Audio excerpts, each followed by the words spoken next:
اعوذ باللہ من الشیطان الرجیم بسم اللہ الرحمن الرحیم ربی یسر ولا تعسر وتمم بالخیر۔ آج میں جس موضوع پر بات کروں گا وہ ہے فرائض دینی کا جامع تصور، فریضہ اقامت دین پر اعتراضات کا مدلل ابطال۔ پہلا فرض ہے اس میں عبادت۔ اب عبادت اور عبادات میں فرق۔ اللہ کا تقاضا ہے اعبدوا ربکم، یعنی اللہ کی غلامی اختیار کرو۔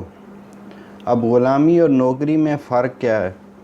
غلام جو ہوتا ہے وہ آقا کی کلی اطاعت کرتا ہے ہر وقت اور ہر دم، جبکہ نوکر جو ہوتا ہے وہ کسی خاص کام اور کسی خاص وقت کے لیے جو ہے اپنے جو آقا ہے یا امپلائر ہے اس کی اطاعت کرتا ہے۔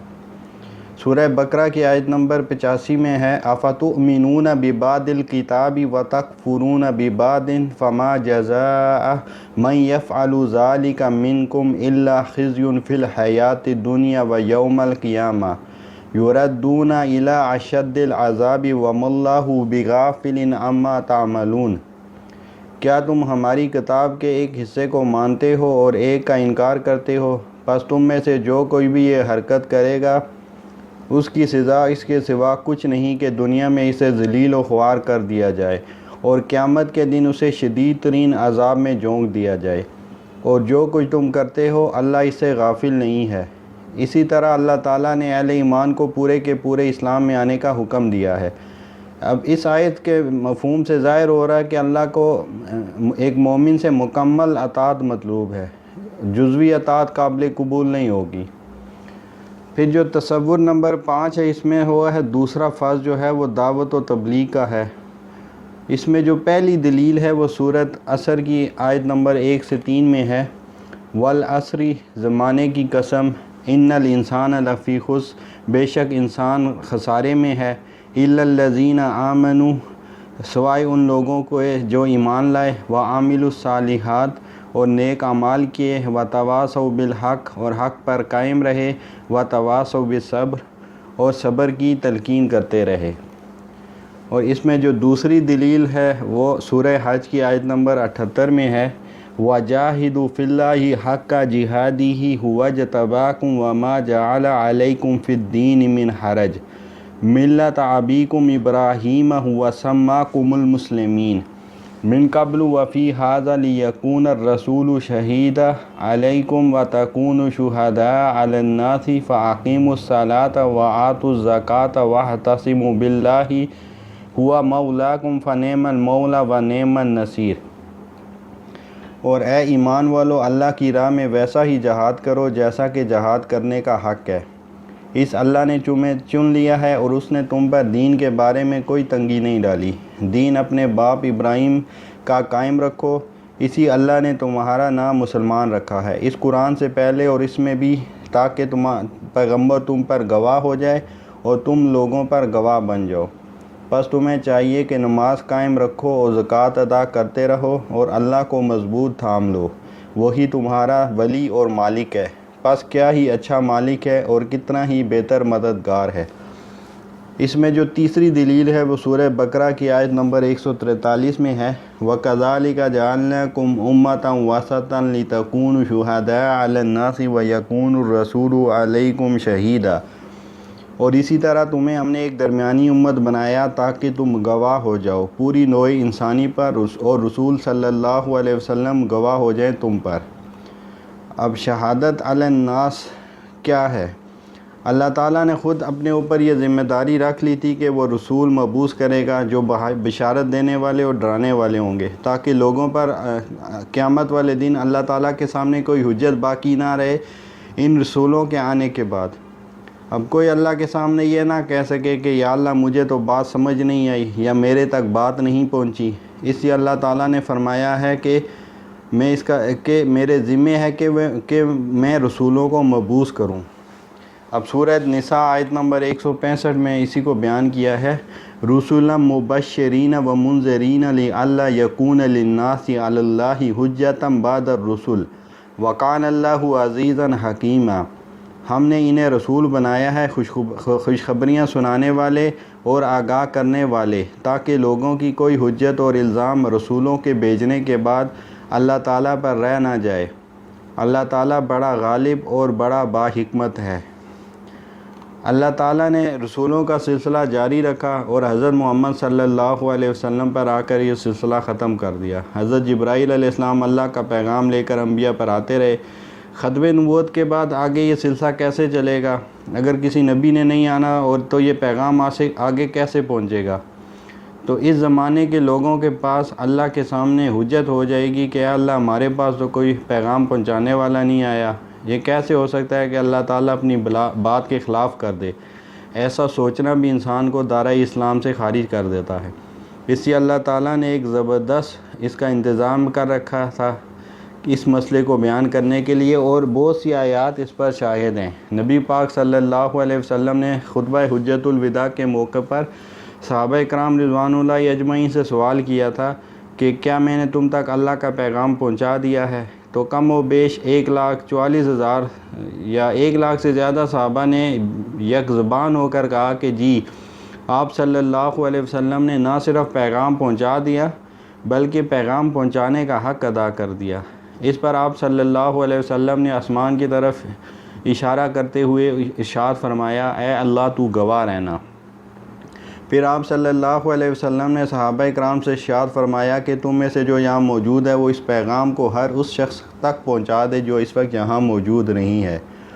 اس فرمان سے تمام امت مسلمہ پر دعوت و تبلیغ اور اس پیغام کو ساری انسانیت تک پہنچانے کا کام ذمہ لگا دیا گیا۔ رسول اللہ صلی اللہ علیہ وسلم نے گواہی دینی ہے امت مسلمہ پر، اور امت مسلمہ نے گواہی دینی ہے پوری بنی نوع انسان پر، یعنی قیامت تک آنے والی انسانیت پر بھی اور جو پچھلی انسانیت پر بھی، یعنی ہم شہداء علی الناس ہیں۔ صحیح حدیث کے مطابق جب صحابہ کرام نے سوال کیا کہ ہم پچھلی امتوں پر گواہی کیسے دیں گے، تو آپ صلی اللہ علیہ وسلم نے ارشاد فرمایا، کیا تم نے قرآن میں یہ لکھا ہوا نہیں پڑھا کہ تمام انبیاء و رسول نے اللہ کا پیغام اپنی امتوں تک پہنچا دیا تھا، اسی بنا پر تم گواہی دو گے۔ ہم نے سابقہ امتوں پر بھی گواہی دینی ہے، جبکہ آنے والی امتوں پر گواہی دینا ہماری ہی ذمہ داری ہے۔ اس لحاظ سے یہ بہت بھاری ذمہ داری ہمارے کندھوں پر ڈال دی گئی ہے، اور اس کا احساس ہمیں ہونا چاہیے، جیسا کہ قرآن میں آتا ہے کہ جب حشر کے میدان میں حساب کتاب شروع ہوگا تو سب سے پہلے رسولوں کو کٹہرے میں کھڑا کیا جائے گا کہ کیا آپ نے ان تک اللہ کا پیغام پہنچا دیا تھا۔ بہت سخت سوال جواب جو حضرت عیسیٰ علیہ السلام سے ہوگا اس کا ذکر قرآن پاک میں ہے۔ اسی طرح ہم سے بھی پوچھا جائے گا کہ ہم نے یہ پیغام پہنچایا ہے یا نہیں۔ اس لحاظ سے یہ بہت بھاری ذمہ داری ہے، اور ہم کار رسالت کی ذمہ داری اپنے کندھوں پر اٹھائے ہوئے ہیں، اور اس کا احساس ہمیں ہونا چاہیے۔ امر بالمعروف و نہی عن المنکر، اس میں جو پہلی دلیل ہے وہ سورہ مائدہ کی آیت نمبر 78 تا 79 ہے۔ لعن الذین کفروا من بنی اسرائیل علی لسان داؤد و عیسی ابن مریم ذلک بما عصوا وکانوا یہتدون کانوا لا یتناہون عن منکر فعلوہ لبئس ما کانوا یفعلون۔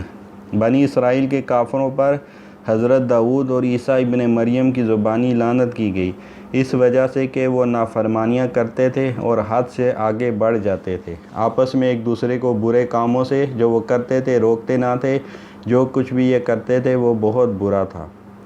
اس کی جو دوسری دلیل ہے وہ رسول اللہ صلی اللہ علیہ وسلم نے ارشاد فرمایا کہ جو شخص تم میں سے کسی منکر یعنی ناجائز کام کو اپنے سامنے ہوتا ہوا دیکھے تو اسے چاہیے کہ اس کو اپنے ہاتھ سے بدل ڈالے، یعنی بزور طاقت برے کام کو روک دے۔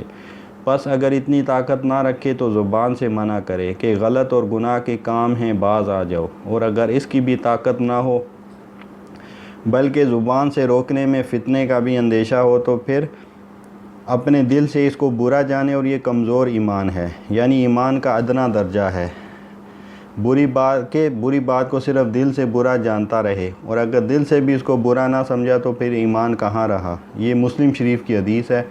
پھر ایک تیسری دلیل جو ہے ترمذی شریف کی حدیث ہے، اور ایک موقع پر رسول اللہ صلی اللہ علیہ وسلم نے ارشاد فرمایا، قسم ہے اس ذات کی جس کے قبضے میں میری جان ہے، نیک کاموں کا حکم کیا کرو اور برے کاموں سے روکا کرو، ورنہ قریب ہے کہ اللہ تعالیٰ تم پر ایسا عذاب نازل کرے، پھر تم اس سے عذاب دور کرنے کی دعا کرو اور تمہاری دعا قبول نہ کی جائے۔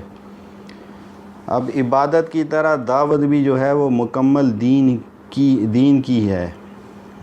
یہاں ایک بات سامنے رکھنی بہت ضروری ہے کہ آج کے دور میں دین کی دعوت کا کام بہت ہو رہا ہے، خصوصاً جب سے سوشل میڈیا کا پلیٹ فارم جو دستیاب ہوا ہے، تو بہت سے داعیان دین سامنے آئے ہیں، جو ایک خوش آئند بات ہے۔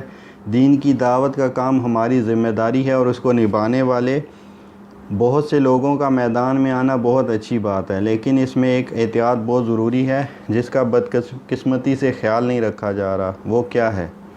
وہ یہ کہ جس طرح عبادت مکمل ہے، اسی طرح دعوت بھی مکمل ہے۔ اگر دعوت میں ایک بھی بات چھپا دی یا آپ نے نظر انداز کر دی تو سب سے بڑے مجرم پھر آپ ہوں گے۔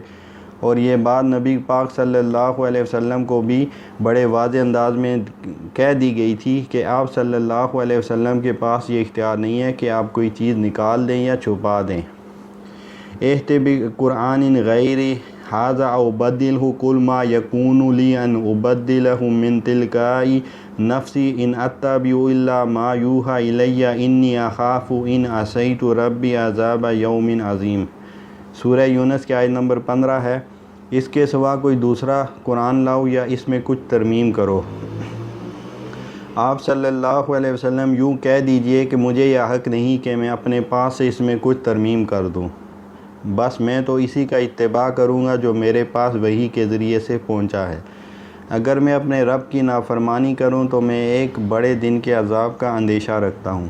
سورہ مائدہ کی آیت نمبر 67 میں ہے، یا ایھا الرسول بلغ ما انزل الیک من ربک وان لم تفعل فما بلغت رسالتہ۔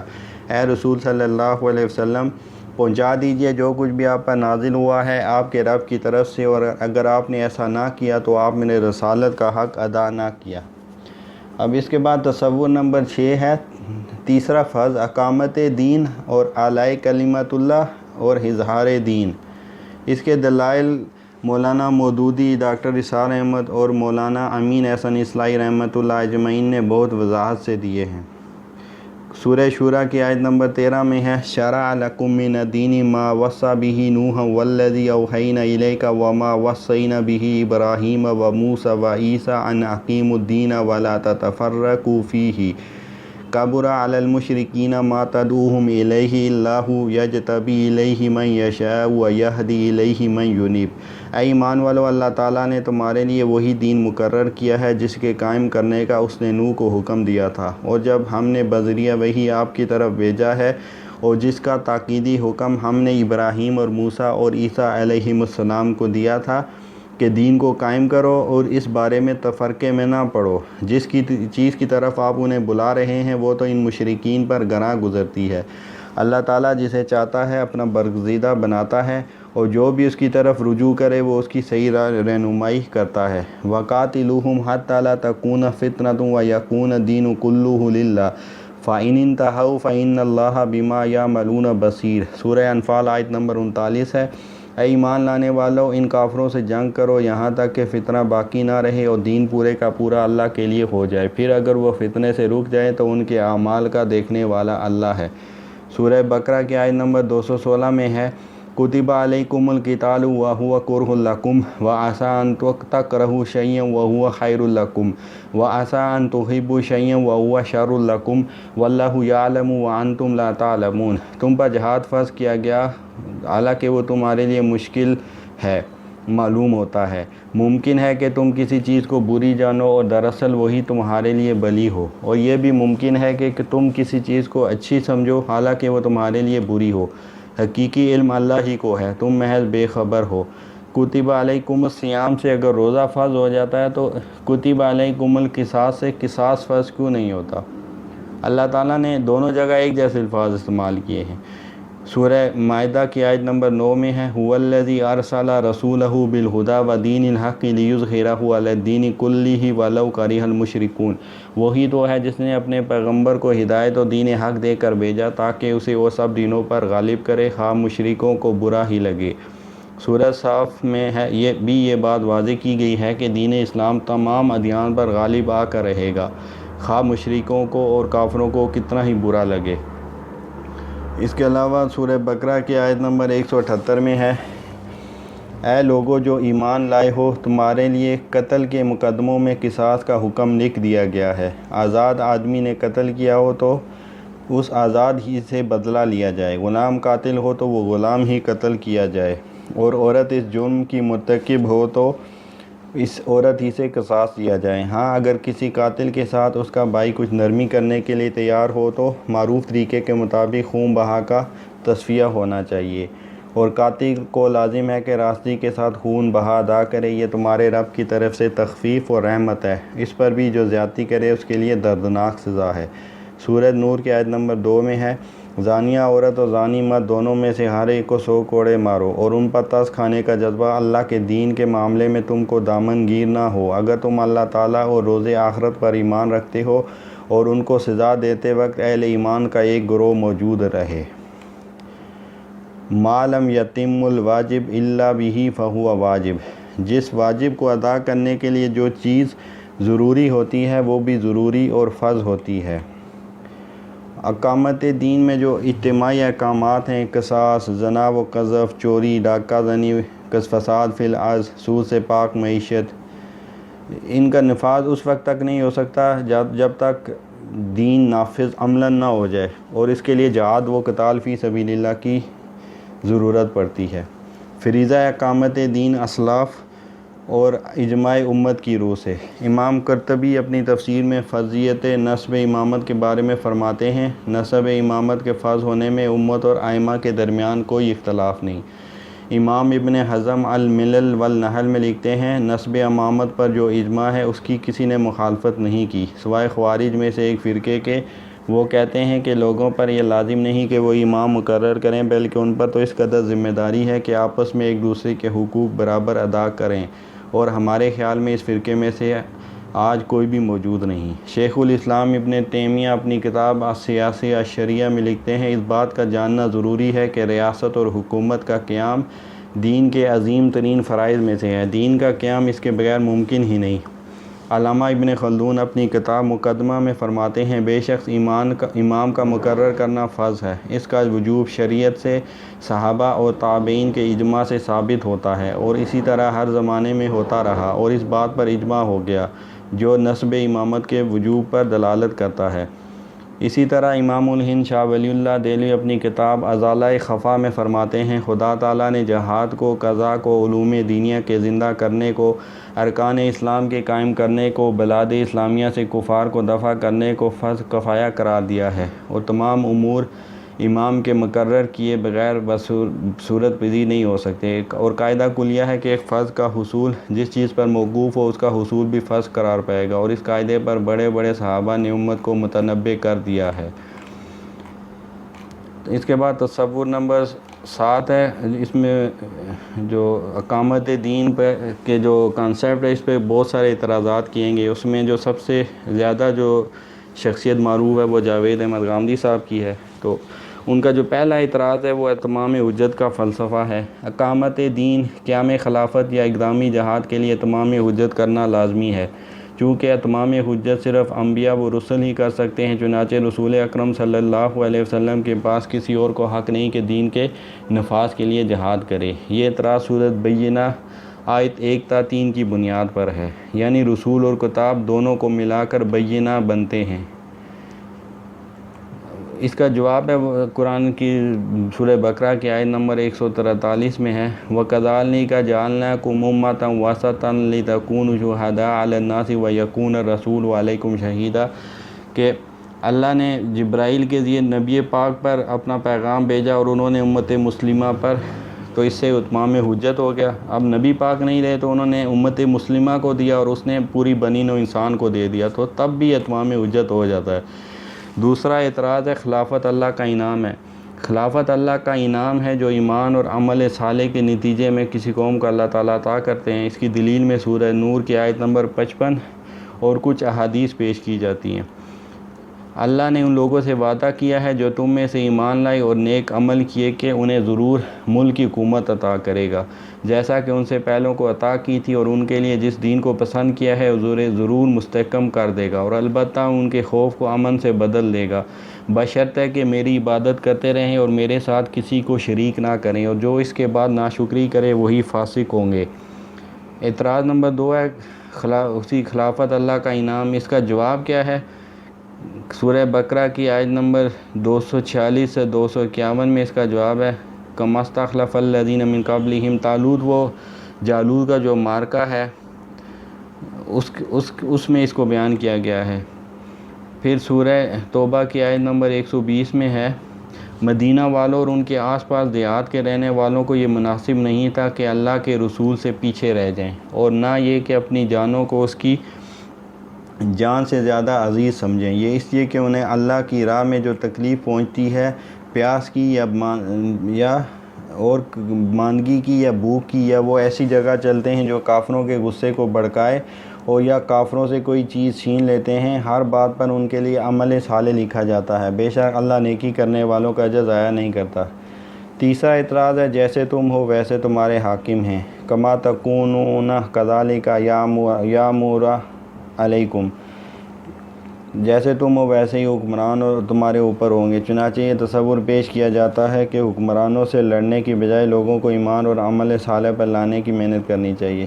اب تیسرا اعتراض جو ہے جیسے تم ہو ویسے تمہارے حکام، اس کا جواب ہے کہ اس حدیث کے بارے میں سب سے پہلے تو یہ سمجھنا ضروری ہے کہ اسے بعض محدثین مثلا امام سخاوی نے موضوع قرار دیا ہے، خود امام بیکی نے اسے یحییٰ ابن ہشام، یونس ابن اسحاق اور پھر ابو اسحاق عمر بن عبداللہ سے نقل کیا ہے، ان کے نزدیک یہ سند منقطع ہے اور یحییٰ بن ہشام ضعیف راوی ہیں، چنانچہ ایک ضعیف روایت کو بنیاد بنا کر جہاد فی سبیل اللہ جیسے عام دینی فریضے کو پس پوچھ ڈال دینے کا کوئی جواز نہیں ہے۔ دوسرا یہ کہ اگر لوگ برے اعمال میں لگ جائیں تو اللہ اس قوم کو سزا کے طور پر برے حاکم دے سکتا ہے۔ اس بات کی تائید سورہ انعام کی آیت نمبر 129 سے ہوتی ہے، لیکن اس بنا پر یہ سمجھ لینا کہ بغیر اسلامی حکومت کے قیام کے لوگ خود بخود محض دعوت و تبلیغ سے سیدھے راستے پر آ جائیں گے، خام خیالی ہے۔ اس میں چوتھا جو اعتراض ہے وہ ہے اقامت دین فرض عین یا فرض کفایہ۔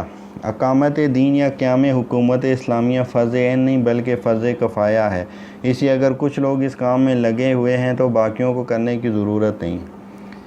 اس کا جواب یہ ہے کہ یہ فرض کفایہ کا ایک غلط مفہوم بیان کیا جاتا ہے۔ فرض کفایہ بھی فرض عین کی طرح فرض ہی ہوتا ہے، فرق صرف یہ ہوتا ہے کہ فرض کی تکمیل ہر فرد پر لازم ہوتی ہے جبکہ فرض کفایہ کی تکمیل معاشرے پر لازم ہوتی ہے، لیکن بہر صورت تکمیل لازمی ہے، اور اگر فرض کفایہ کی تکمیل نہ ہو رہی ہو تو اس کے لیے مقدور پر جد و جہد کرنا فرض عین کی صورت اختیار کر جاتا ہے۔ چنانچہ اقامت دین تو فرض کفایہ ہے، پر اقامت دین کے لیے مقدور پر جد و جہد کرنا فرض عین ہے۔ پانچواں اعتراض ہے کہ ہر کوئی اقامت دین کر رہا ہے کہ دین میں نماز، روزہ، حج، زکوٰۃ سے لے کر تدریس علوم دینیہ وغیرہ سب آ جاتا ہے، اس لیے کوئی نماز بھی پڑھ رہا ہے یا نازع قرآن پڑھ رہا ہے تو بھی اقامت دین کر رہا ہے۔ تو اس کا جواب یہ ہے کہ اقامت دین جہاد و قتال فی سبیل اللہ، قیام امامت یا قیامت حکومت اسلامیہ، یہ جب دین مغلوب ہو تو اس کو قائم کرنے کی جد و جہد وہ فریضہ یا وہ لزومہ ہے، وہ ذمہ داری ہے جس کے بغیر اخروی نجات ناممکن ہے۔ وما علینا الا البلاغ۔